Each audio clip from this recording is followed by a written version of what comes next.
सारे गा रे ग पा गा पा दा पा दा सा सारे सारे गा रे ग पा गा पा दा सा दा सा अमृत वर्षा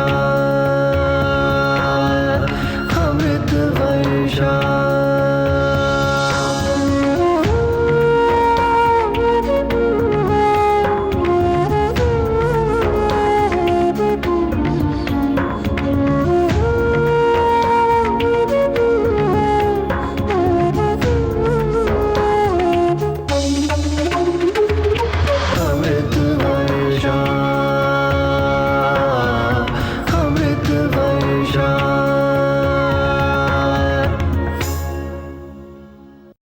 कुछ एक पत्र इस विषय में आए हुए थे कि जो आपने हमको गुरु मंत्र दिया हम वो करें, जो आपने आज हमको सुबह में कराया वो करें। चक्कर ये है कि हम हर मंत्र को इतना मस्ती से भर देते हैं कि आपका मन ललचाने लग जाता है, यही करते हैं रोज, तो गुरु मंत्र से अश्रद्धा सी होने लग जाती है। ऐसा कुछ नहीं है। सब मंत्र की एक अपनी अलग तरंग होती है, एक अलग उसका रंग होता है, एक अलग उसकी मौज होती है। प्रश्न ये नहीं है कि आप क्या मंत्र करें, प्रश्न सिर्फ इतना है कि आप सही तरीके से करें। दो चीजें, एक, अपने जीवन को साधना से भरिए। ये चीज भी प्रूफ हुई है, यौगिक रिसर्च ऑस्ट्रेलिया में, भारत में कई जगह पर की गई है कि जिन लोगों को डिप्रेशन है ही, अगर हो ही चुका है तो उस समय पर क्या करें। डिप्रेशन करने वाले लोगों को कपालभाति प्राणायाम करना चाहिए। डिप्रेशन जिनको हो गया हो उनको नाड़ी शोधन प्राणायाम करना चाहिए और ऊंचे आवाज में ओम की ध्वनि करनी चाहिए। ये ओम की जो ध्वनि तरंग है ये आपके मस्तिष्क में बहुत खूबसूरत परिवर्तनों को लाती है और जो हिस्सा ठीक से कार्य नहीं कर रहा है वो करने लग जाएगा। क्या आप जानते हैं आपके शरीर में एक बायो इलेक्ट्रिक फोर्स है। आपका पूरा शरीर एक बिजली, एक विद्युत से ही चल रहा है। हार्ट के अंदर पेसमेकर है जहां बिजली बनती है। आपका पूरा जो नर्वस सिस्टम है उसमें भी स्पार्किंग हो रही है। जब आप प्राणायाम करते हैं तो आपकी ये बायो इलेक्ट्रिक फोर्स पुष्ट होती है। अभी बड़ी हम यूं कह सकते हैं रोग मतलब जब इसकी वोल्टेज कम होती है। और जितना आप निश्चय पूर्वक प्राणायाम और आसनों का अभ्यास करेंगे आप देखेंगे कि आपके शरीर की ताकत भी उतनी ज्यादा बढ़ जाती। जिन्हें डिप्रेशन हो गया हो, ऐसे तो अब प्यास लगने पर कुआं कैसे खोदेगा, लेकिन फिर भी मैं कहती हूँ, जो मैं कह रही हूँ, एक तो एक काम करे और दूसरा थोड़ा सुनने की आवश्यकता है। ऐसे भावों को अपने अंदर जागृत करने की आवश्यकता है कि परमेश्वर हमेशा मेरे संग साथ है। मुझे किस बात की फिक्र।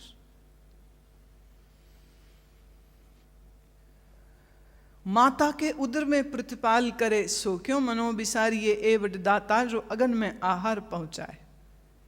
मां के गर्भ में तुमको किसने पाला था? मां ने नहीं, मां को तो कुछ पता नहीं होता है। कभी कभी तो मां जनरल चेकअप कराने हॉस्पिटल जाती है और वो डॉक्टर देख के बताता है, अल्ट्रासाउंड करके बताता है कि भाई बच्चे का अम्बिलिकल कॉर्ड उसके गर्दन में घूम गया है। मां को कुछ नहीं पता, मां को कुछ भी नहीं पता। पर जन्म के बाद वो छाती ठोकेगी, मैंने पैदा किया, मैंने पैदा किया, मैंने पैदा किया। क्या किया? जमीन में हमने बीज डाला, बीज पौधा बन गया। वैसे मां का जो गर्भ है वो उस भूमि की तरह है जहां पिता का अंश का रोपण होता है और फिर वो बढ़ जाता है और जब समय पूरा हो जाता है तो वो बाहर आ जाता है। खलील जिब्रान का यह कहना था कि बच्चे तुम्हारे द्वारा आते हैं, तुम उनके मालिक नहीं हो। Don't try to be master on your children. अपने प्रारब्ध के साथ आए हैं, वो अपना काम करते हैं। इसलिए कोई भी जिंदगी में कुछ मुश्किल स्थिति कभी भी आ जावे तुम्हारे सामने, इस चीज को याद रखना, हर मुश्किल मुझे मजबूत बनाने आती। आई एम स्ट्रांग, इस करके मेरे सामने चैलेंज है। अगर मैं कमजोर होता तो नेचर मुझको ये चैलेंज नहीं देती। कोई मुश्किल आ जाए, कोई मुसीबत आ जाए, कोई प्रॉब्लम आ जाए, तो भागो मत उससे, निश्चय कर अपनी जीत करो, तब उस स्थिति का सामना करें। एक ने प्रश्न पूछा है कि क्या ईश्वर को सिर्फ प्रेम से पाया जा सकता है? निश्चय ही, पर जिस प्रेम को आप प्रेम समझ रहे हो वो प्रेम नहीं है, वो अच्छा लगना, इनफैचुएशन। प्रेम एक बहुत कीमती एहसास है, बहुत दिव्य है। इतना कि जीसस को कहना पड़ा कि प्रेम ही परमात्मा है। इतना कि गुरु गोविंद सिंह को कहना पड़ा, सच कहूं सुन ले सबे, जिन प्रेम कियो तिन ही प्रभु पायो। प्रेम किया माने प्रभु को पा लिया। कभी कभार उसका नाम ले लिया, इसको प्रेम नहीं कहते हैं। प्रेम किसको कहते हैं? सुनो, एक याद तुम्हारी याद रहे और दिल में किसी की याद ना हो। एक याद तुम्हारी याद रहे और दिल में किसी, इस दिल की सुंदर नगरी में बस और कोई आबाद ना हो। इस दिल की सुंदर नगरी में बस और कोई आबाद ना हो। एक याद तुम्हारी याद रहे और दिल में किसी की याद ना हो। एक याद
आ जाना, देर लगाना ना, कहीं दिल मेरा बर्बाद ना हो।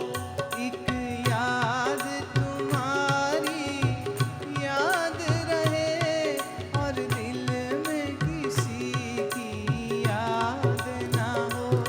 एक याद तुम्हारी याद रहे और दिल में किसी की याद ना हो। इसे कहते हैं प्रेम, और कोई याद ही नहीं। जिस दिन ऐसी स्थिति तुम्हारे मन की हो जाएगी, उस दिन कहना मुझे ईश्वर से प्रेम है।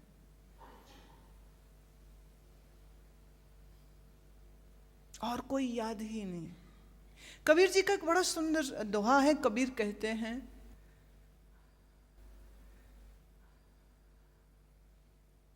कबीरा मन निर्मल भया जैसे गंगा नीर, पाछे लागो हरि फिरे कहत कबीर कबीर। मेरा मन इतना साफ हो गया है जैसे गंगा का जल, इतना शुद्ध हो गया है। मन में कोई रजोगुण नहीं रहा, मन में कोई तमोगुण नहीं रहा। मन सात्विक, प्योर, सेक्रेड, ट्रैंक्विल। और अब परमात्मा मेरे पीछे पीछे घूमता है। मैं क्या उसको याद करूंगा? अब वो मेरा भजन करता है, मैं नहीं उसका भजन करता।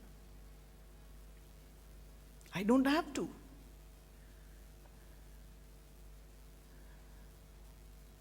इसे कहते प्रेम।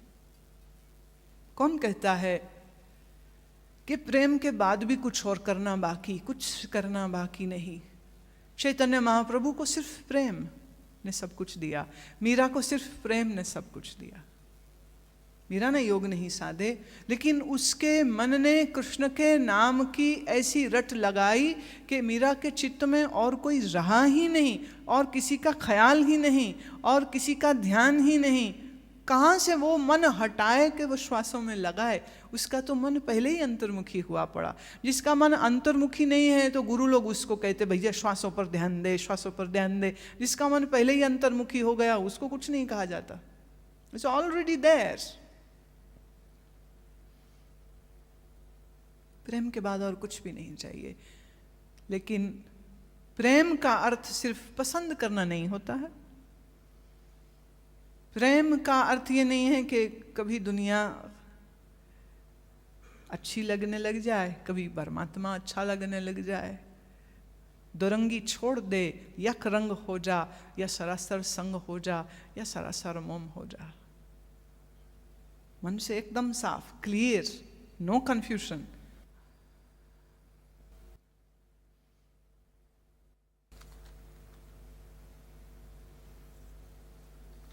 पूछा है कि योग निद्रा के समय पर हम 3 बार संकल्प क्यों करते हैं? इसलिए बेहोशी इतनी ज्यादा ना, एक बार में तो तुम्हारे अवचेतन मन में तुम्हारा ही संकल्प नहीं पहुंचने वाला, और हम कॉन्शियस माइंड से सबकॉन्शियस में, डीपर लेयर्स में उस विचार को पहुंचाना चाहते हैं। इसलिए 3 बार, 3 लेयर्स, 3 टाइम्स।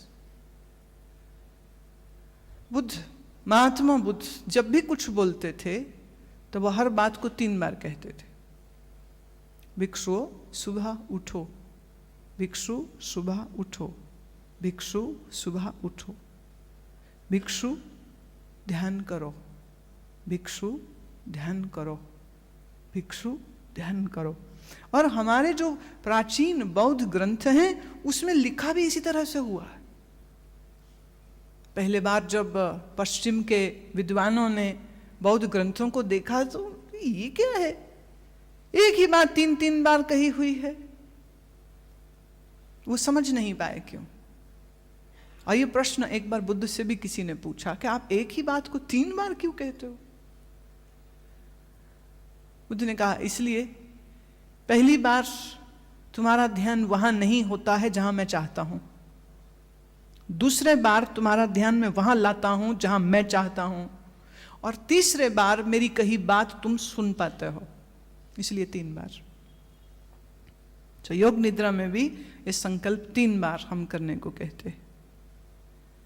पूछा है रेणु ने कि योग निद्रा करते समय जब ध्यान नाभि पर केंद्रित करते हैं तब उस समय पर नाभि में दर्द होती है और करने के पहले और बाद में भी दर्द होती है, ऐसा क्यों? आपके पेट में गैस बहुत ज़्यादा है, उसको ठीक करिए। नाभि पर ध्यान करने से नाभि में दर्द नहीं होनी चाहिए, ये एक स्वस्थ साधक की परिस्थिति होगी। आपकी नाभि ठीक नहीं है, वो इसलिए क्योंकि पाचन तंत्र ठीक नहीं है और डाइजेशन इज नॉट करेक्ट। यहाँ पर तो संभव नहीं है, पर मैं सुझाव दे सकती हूँ कि हर महीने के आखिरी हफ्ते में आप आश्रम में आकर के जिन प्रक्रियाओं का हमने वर्णन, क्लेंजिंग टेक्निक्स, जो मैंने किताब का जिक्र किया था, योग से आरोग्य, या अंग्रेजी में health and healing through yoga, वो पुस्तक लेके उसका एक चैप्टर है प्रक्षालन विधियों के ऊपर में, बॉडी क्लेंजिंग टेक्निक्स के ऊपर में, उसको आप ज़रूर पढ़िएगा तो आपको मालूम होगा, आपको समझ आएगी कि क्यों आवश्यकता है आपको इन सब प्रक्रियाओं को सीखने की और करने की, क्योंकि उनके अभाव में आपका शरीर ठीक से चलता नहीं है, चल रहा नहीं है। और अजब बात यह है कि आप खुद भी नहीं समझते हैं और फिर जब तकलीफ ज़्यादा बड़ी हो जाती है, फॉर एग्ज़ाम्पल आज मैं छोटी सी एक बीमारी के बारे में बात करती हूँ। आप में से बहुत लोगों ने सुना होगा, हो सकता है किसी का ऐसा ऑपरेशन हुआ भी हो, अपेंडिसाइटिस का, अपेंडिक्स का ऑपरेशन करते हैं। क्यों होती है अपेंडिक्स में ये सूजन? क्यों अपेंडिक्स फटने की कगार पे आ जाती है? और अगर सही वक्त पे उसका ऑपरेशन ना किया जाए तो वो पूरा जहर पूरे शरीर में फैल के व्यक्ति की मृत्यु भी हो सकती है। अपेंडिक्स होने का सबसे बड़ा कारण है लंबे समय तक मल का अंदर आंतों में पड़ा रहना। टॉक्सिन्स जमा होते रहते हैं और ये सब टॉक्सिन्स अपेंडिसाइटिस में एक छोटी सी वेस्टीज होती है जहाँ पर वो जमा होते रहते हैं और ये फिर ऐसा विकृत कर देता है उसको जिसमें सूजन आती है। और अगर सूजन से उठी दर्द को आप समझ नहीं पाए कि ये क्यों हो रही है, तो 2 बार 3 बार 4 बार 5 बार हुई, तो डिपेंड्स कि कितनी सूजन थी। कईयों की तीसरे बार में, दूसरे बार, कईयों की पहले बार में ही फट जाती है, जो बहुत घातक हो सकती है। मेडिकल साइंस में वो कहते हैं अपेंडिसाइटिस खराब थी, ऑपरेशन करके निकाल दिया। लेकिन यौगिक साइंस ये कहती है कि अपेंडिसाइटिस का कारण था मनुष्य की लापरवाही। आप यहाँ जितने माँ बाप बैठे हैं, आपने शायद ही अपने बच्चों को पॉटी ट्रेनिंग दी होगी। मल निष्कासित जितना जरूरी खाना है उतना उसकी रफेज और वेस्टेज को शरीर से बाहर निकालना क्या जरूरी नहीं है? 60% रफेज होती है। बॉडी तो न्यूट्रिएंट्स बहुत थोड़े से, पौष्टिकता तो फटाफट थोड़ी सी वो ले लेता है, वो छोटी आंत में पहुंच जाता है, बाकी तो सब बाहर निकल जाना चाहिए। अगर आप दिन में 3 बार खाते हैं, तो आयुर्वेद के ग्रंथ कहते हैं तो 3 बार ही मल निष्कासित भी होना चाहिए। और 3 बार ना सही तो कम से कम 2 बार, एक बार सुबह जब आप नींद से उठते हैं तब, और दूसरे बार शाम के समय पर। अगर आप 2 समय मल निकाल देते हैं, आपके शरीर में कोई रोग होने की संभावना बहुत कम हो जाएगी, at least because of your wrong एलिमिनेटरी system. माँ बाप को इस विषय में थोड़ा ज्ञान की कमी है, इसलिए वो खिलाने में तो बड़ा जोर देते हैं, लेकिन बाहर निकला नहीं निकला इस विषय में वो सोचते नहीं है। कुछ समझदार माँ बाप मैंने देखे, वो अपने बच्चों को बिल्कुल थोड़ी मात्रा में हरड़ को ऐसा रगड़ के और भले दूध में मिला करके दे दें। ऐसे समझदार जो माता पिता हैं, उनके बच्चों को अफारा, पेट में दर्द की तकलीफ नहीं होती। और हरड़ के लिए तो आयुर्वेद के ग्रंथ कहते हैं कि जैसे माँ कभी किसी बच्चे का बुरा नहीं कर सकती है, ऐसे हरड़ कभी भी हरड़ के खाने वाले का बुरा नहीं करती है, उसका उतना ही वो लाभ देती है जैसे कि एक माँ। तो माँ और हरड़ एक बराबर बोले गए। लेकिन आपको बर्गर, पिज्जा, गोलगप्पे का तो पता है, हरड़ का कुछ नहीं पता।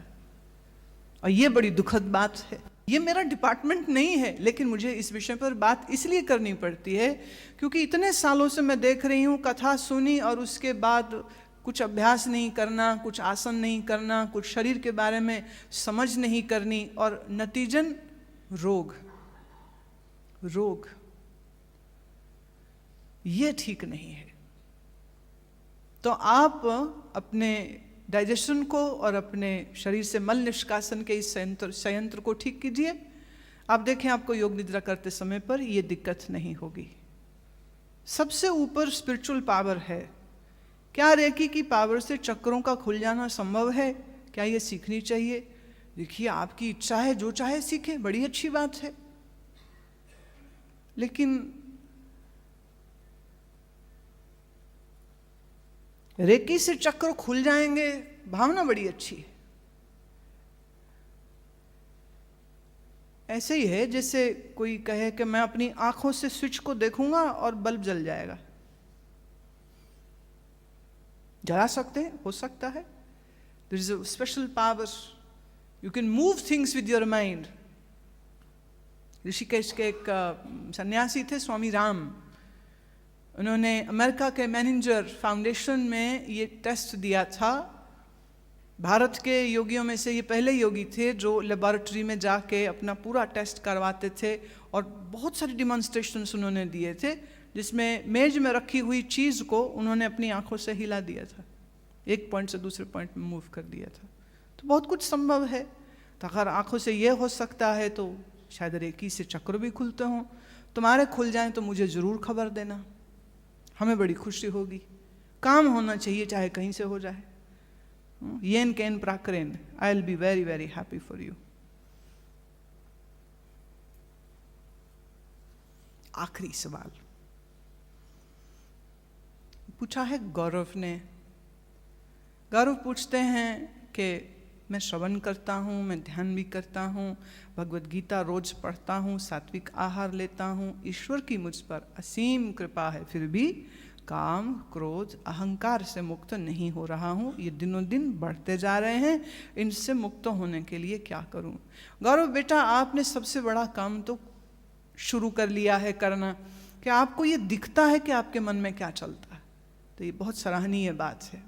बहुत बहुत तुम्हारा अच्छा भाग्य है कि इस 22 वर्ष की आयु में आपका ध्यान इस विषय पर है। गीता पढ़ते हैं, श्रवण करते हैं, ध्यान करते हैं। लेकिन इस विषय में मुझको ये कहना है कि आपके शायद करने में कुछ चूक हो रही है, जिसके कारण से अभी ये चीज़ों में, इस डिपार्टमेंट में कुछ उतना असर नहीं आ रहा। और आप बहुत सुंदर भावना से कर रहे हैं। तो मेरा सुझाव ये है कि इस समय पर यहाँ इस शिविर के सत्रों में जो चीज़ें मैं आपको सिखा रही हूँ, थोड़ा इनका अभ्यास आप विधिवत ढंग से करना शुरू कीजिए। अगर आप बराबर इसको करते रहेंगे तो विश्वास रखें, अंदर का रस जाग गया, कौन मूर्ख संसार की कामनाओं को फिर करेगा। विवेकानंद की एक बात कह के विश्राम की ओर चलते हैं।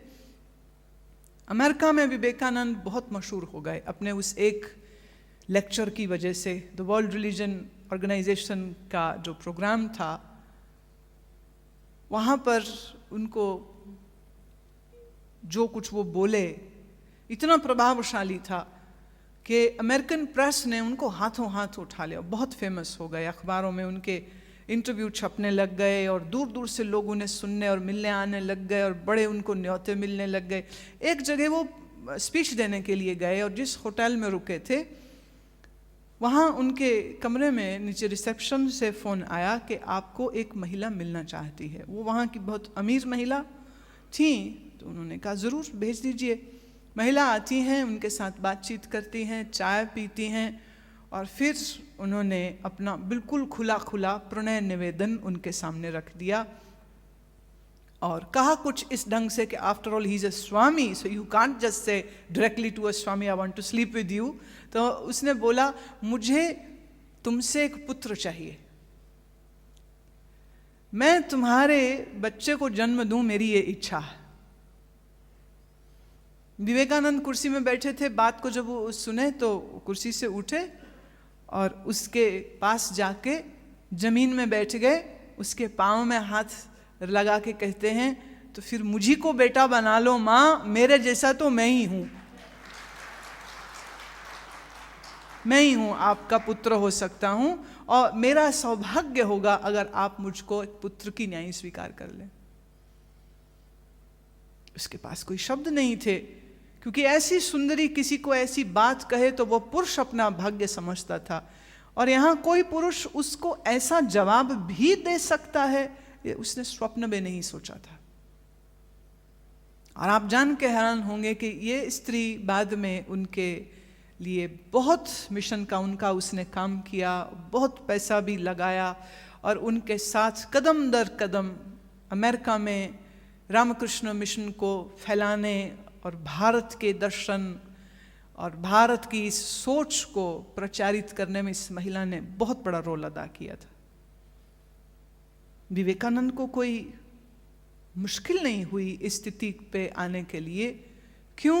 क्योंकि उनके अंदर वैराग्य था, और जो ध्यान साधना वो कर रहे थे, उस ध्यान साधना के बदौलत उन्होंने अपने अंदर उस परम आनंद का अनुभव किया था, जिस कारण स्त्री के इस प्रणय निवेदन को वो सुनते हैं, लेकिन शरीर से शरीर को क्या सुख मिल सकता है जो आत्मा अपने स्वयं में स्थित होकर परम आनंद ब्रह्मानंद का अनुभव कर सकती है। तो शरीर के इस क्षुद्र आनंद के लिए उनके अंतर कोई कामना नहीं उठी, कोई ऐसी इच्छा नहीं उठी। मुश्किल नहीं है कामनाओं पर, क्रोध पर और अहंकार पर विजय प्राप्त करना, इनसे मुक्ति प्राप्त करना जरा भी कठिन नहीं। आप इसकी चिंता मत करो गौरव के कितनी कामनाएं हैं या कितना गुस्सा है या कितनी ईगो है। तुम सिर्फ इस बात पर ध्यान दो कि तुम्हारा प्राणायाम सही हो और तुम सही से सुनते रहो, और समय समय पर हो सके तो जैसे अभी यहाँ आए हो मुझसे सुनने के लिए, मिलने के लिए, तो थोड़ा आश्रम में सैटरडे संडे जब छुट्टी होवे तुम्हें, तब वहाँ पर आके दिन भर वहाँ रहो, कुछ वहाँ सीखते रहो, कुछ अभ्यास करते रहो। एक समय तक विवेकानंद बहुत मुश्किल स्थिति में थे, मन को कोई दिशा नहीं मिलती थी, भटकते रहे, रामकृष्ण के पास जाके रोते थे, मुझे कब समाधि होगी, कब समाधि होगी। कलकत्ते से दक्षिणेश्वर तक यदा कदा भाग के पहुंच जाते थे, ना दिन देखते थे ना रात, तड़पते थे, रोते थे कि मैं ध्यान तो कर रहा हूं, समाधि कब होगी। और फिर जब उनको समाधि का प्रसाद मिला, उस दिन के बाद से तो सब बदल गया। वो तड़प जरूरी है, वो रोना जरूरी है, वो वैराग्य जरूरी है। यही वैराग्य, यही खोज आपके अभ्यास को दृढ़ कर देगी। And the more you practice the more you gain. मैं नहीं समझती हूं कि अपने क्रोध से बाहर आना मुश्किल है, बड़ा आसान है। उसके कुछ तरीके हैं, उसके कुछ प्रयोग हैं, अगर आप उसको सीख लेते हैं बिल्कुल मुश्किल नहीं, बड़ा आसान हो जाता है।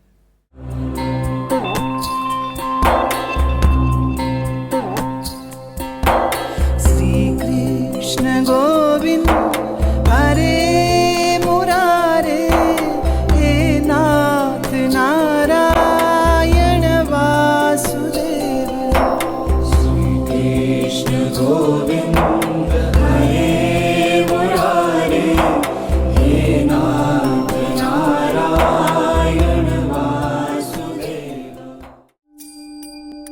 thank you